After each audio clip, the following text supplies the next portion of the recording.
Hi, wandering aloud again in my gallery. I receive email notifications from Quora, which is a site that answers questions, kind of like Reddit, one of those places. It's not particularly toxic, but it is, I confess, an appalling rabbit hole, and sometimes I plunge down. This morning's question was, would a leading player from the 19th century have managed to win even one game against Magnus Carlsen?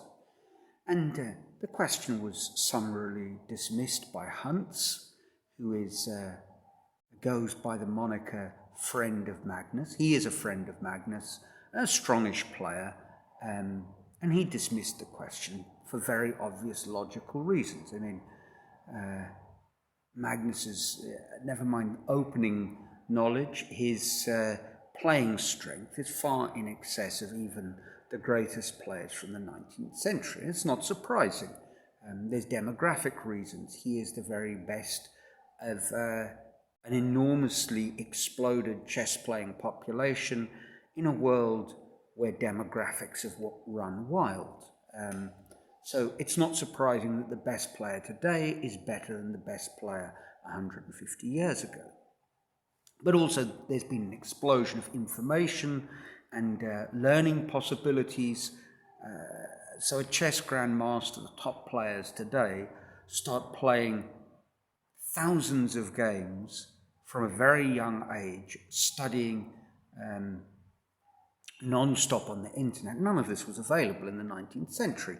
So it's almost inevitable that their playing strength would be much greater. Of course, whoever asked the question obviously knew that. Of course they did. Perhaps they're asking a different question, a variation of the sort of GOAT talent argument. Were the best players in the 19th century as talented, as strong, in an abstract sense, as the best players today?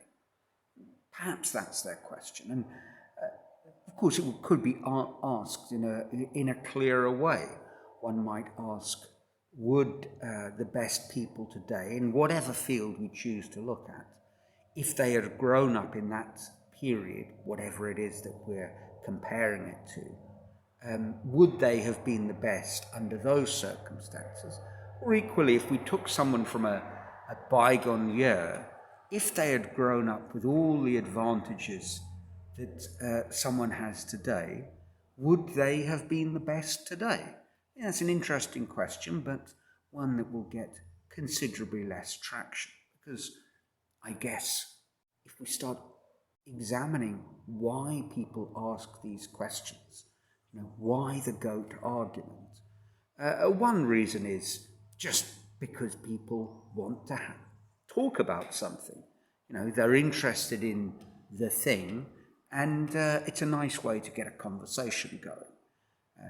In our internet age, a more skeptical view would be it's a nice way of generating views, creating controversy, but let's not be skeptical. Let's just say that people want to chat about something, and talking about something other than the imminent collapse of modern civilization as it unfolds, whether in the atmosphere, in our daily economy, or in the Ukraine, we need a little distraction from those sort of weighty and frankly depressing topics. It's a question, these GOAT arguments, that I face in different forms regularly at my local pub. I live in Brazil.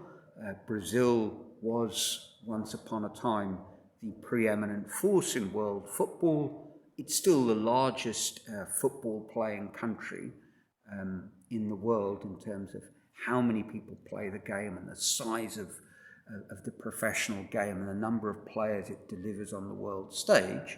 But Brazil is not the strongest team in the world today, and I guess we'll call him our local duffer, old duffer.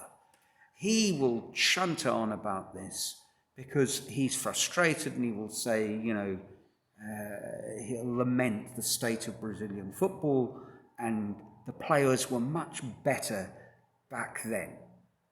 And occasionally one takes the bait and points out that, well, actually no, the players are better today. What has changed is that the competition is different. So Brazil is not producing worse football players. It is simply playing football on a world stage which is unbelievably competitive. Compare the 1974 World Cup when Brazil beat an African nation, Zaire, I believe 10-0. Well, that wouldn't happen today because African international teams are incredibly strong. So that's what's changed. They won't have any of that, though. They will point to the obvious visual talent on display in Brazil's wonderful team from 1970, Pelé and et al., or their glorious side, which didn't win the World Cup in 1982. And at that point, we, my friends and I, who are fans of modern football, will raise a logical point. If you take a midfield triumvirate from that exceptional, and it was an exceptional side, the 82 Brazilian team at the Spain World Cup, if you take three of their midfield stars, Socrates, Zico, and Falcão, well, they would run on average 7 to 8 kilometers. If you take a midfield player today, he runs in the region, top player, of 11 kilometers. So 2 midfielders today are doing the same work of 3 from the past. What does that mean? Well, it means that in some sense, either one might argue that the pitch, although physically the same size, has become much smaller, or else the time of the game, which remains the same, a 90-minute game, but the time of the game has become much, much more accelerated. Well, this kind of relativistic shift in the space-time continuum of football, perhaps not surprisingly, doesn't go very far in my local pub on a Friday evening. But it sort of got me thinking today, why are people clinging to these quite obviously ridiculous arguments, ones that one can refute, whether people admit it or not, so easily? And as I was wondering about that, I started thinking about Wondering Aloud. The song, Jethro Tull perhaps gave us the answer. Because in that song, there's a wonderful lyric early on, Wondering Aloud, will the years treat us well? And of course, Jethro Tull is singing about relationships, about love. But perhaps that line gives us a clue to what is at the heart of this question. Because wondering aloud, maybe the internal voice of the old duffer in my pub that he isn't aware of is that if the years have not treated Socrates well, Pelé, and all the rest of those Brazilian idols, what does that mean for him, for any of us? When we think of our heroes, sporting heroes, or heroes in whatever endeavor that we practice, that we love, that we follow, any endeavor where there is some sort of advancement, inevitably there is a decay, a decline. And it's not just a physical decline in the sense of football, but it is as I say, a relativistic decline, that things move on, that people build on what our idols produced in the past and take it further. And I guess the fear at the heart of all this is that, does that make what we're doing almost redundant? And I suppose in that sense, it is. The football of 50 years ago is today redundant. You can't play football like that anymore because the opposition simply won't let you. They won't let you because they are physically stronger. They won't let you because they have mastered the techniques that you introduced. They won't let you because there's just so many of them and they're so damn good. But maybe it's redundant, but it's not meaningless. And I think that's perhaps the way out of this little conundrum.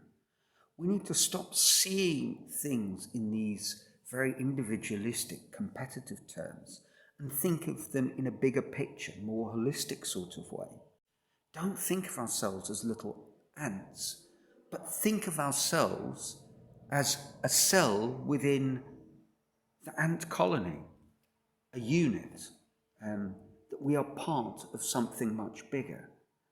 So when I play chess, when I watch football, my games, in a sense, are meaningless, but I am part of the chess continuum, the chess community. I am creating something that will exist and move onwards through kind of space and time.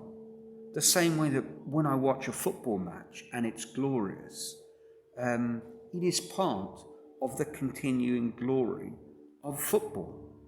What happened in that particular game? Well, we move on. But it wasn't meaningless. It was part of a bigger whole. Well, how did I get there? It was a little Quora question and a line in a Jethro Tull song. Interesting. Anyway, that's it for this week. Let me know what you think in the comments below, and I guess I'll keep on wandering in my sunny Brazil.